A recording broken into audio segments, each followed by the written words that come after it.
नमस्कार दोस्तों। सावन के महीने में रक्षाबंधन का त्यौहार अपने आप में एक पवित्रता की खुशबू बिखेरता है। सावन पूर्णिमा को रक्षाबंधन मनाया जाता है और आदिकाल से ये चला आ रहा है। इसमें सनातन धर्म के कई ग्रंथों में कई कारण दिए हैं और सावन पूर्णिमा को रक्षाबंधन मनाया जाता है।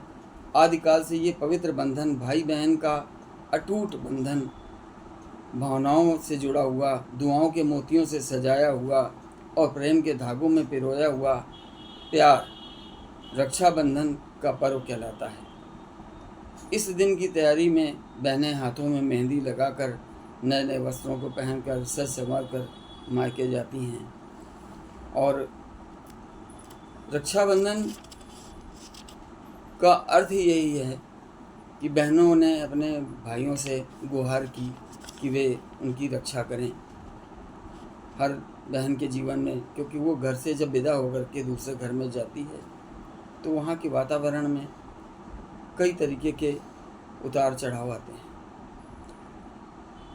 हमारे जो ग्रंथ हैं उसमें महाभारत में द्रौपदी की बाजी लगा दी जाती है जुए में और पांचों पांडव उसको हार जाते हैं, जबकि एक चाल थी शकुनी मामा की जिससे वो ये दिन आया। जब सब लोग लाचार हो गए और उसका दुशासन उसका चीरहरण कर रहा था, उस समय द्रौपदी ने भगवान कृष्ण को याद किया और कहा, लाज रखो हे कृष्ण मुरारी, लाज रखो हे कृष्ण मुरारी, कृष्ण मुरारी हे मेरे गिरधारी, लाज रखो हे कृष्ण मुरारी। मैं समझी थी एक अंधा है, मैं समझी थी एक अंधा है, यहाँ तो सारी सभा है अंधी सारी। मैं समझी थी एक अंधा है, यहाँ तो सभा है अंधी सारी। लाज रखो हे कृष्ण मुरारी, लाज रखो हे कृष्ण मुरारी। द्रौपदी संसार से हार कर, द्रौपदी संसार से हार कर अब मैं आस करूं कहूं किस पर, अब मैं आस करूं कहूं किस पर। सब के सब बैठे हैं जुआरी, सब के सब बैठे हैं जुआरी। लाज रखो हे मेरे कृष्ण मुरारी। सर नीचे कर ये बैठे हैं, सर नीचे कर ये बैठे हैं।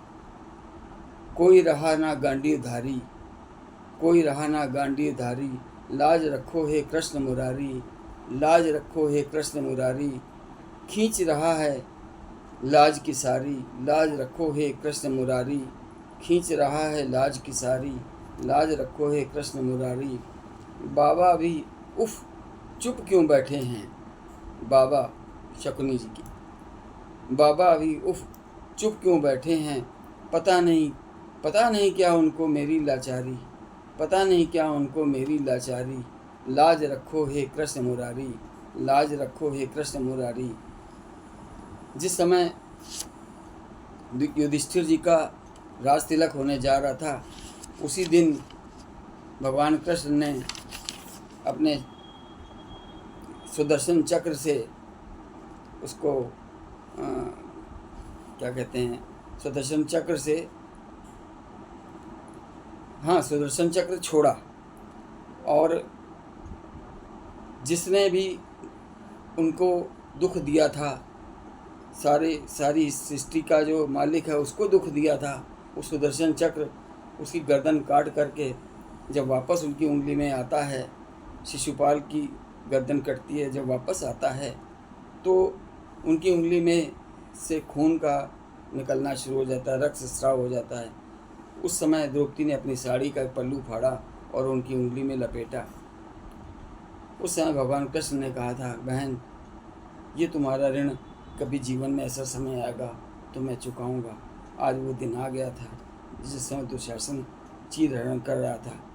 अब लाज रखो हे कृष्ण मुरारी। जैसे ही द्रौपदी ने दोनों हाथ फैला करके कृष्ण जी को याद किया, उन्होंने ऊपर से वो लीला रची कि वो आंचल खींचते रह गए, खींचते रह गए, खींचते रह गए, कोई छोर नहीं मिला। अंत में सब थक करके बैठ गए।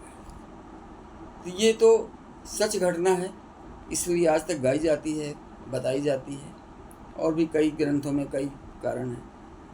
तो ये उस दिन से भाई और बहन का जो अनमोल प्यार है, अटूट बंधन है, उसकी एक निशानी है द्रौपदी और कृष्ण का आपस में रिश्ता, एक दूसरे के प्रति विश्वास का रिश्ता। काश हम भी भगवान कृष्ण पर ऐसा विश्वास रखें, जब सारी दुनिया से हम हार जाते हैं तभी हम उनको पुकारते हैं और वो आकर के मदद करते हैं। मेरे साथ कई घटनाएं ऐसी हुई हैं, वो आपको अगले अंक में सुनाऊंगा। मेरे साथ भगवान कृष्ण की क्या क्या कृपा हुई है सुनाऊंगा। मैं राकेश अरोड़ा ऋषि। मेरे चैनल को लाइक करें, सब्सक्राइब करें, कमेंट करें, मेरे प्यार को, प्रेम को स्वीकार करें, प्रोत्साहन बढ़ाएं। आपका बहुत बहुत धन्यवाद। आप सबको रक्षाबंधन की बहुत सारी शुभकामनाएं, सभी बहनों को, आप सबको, आपके सारे परिवार को सारी शुभकामनाएं। मिलते हैं फिर एक नए विषय पर।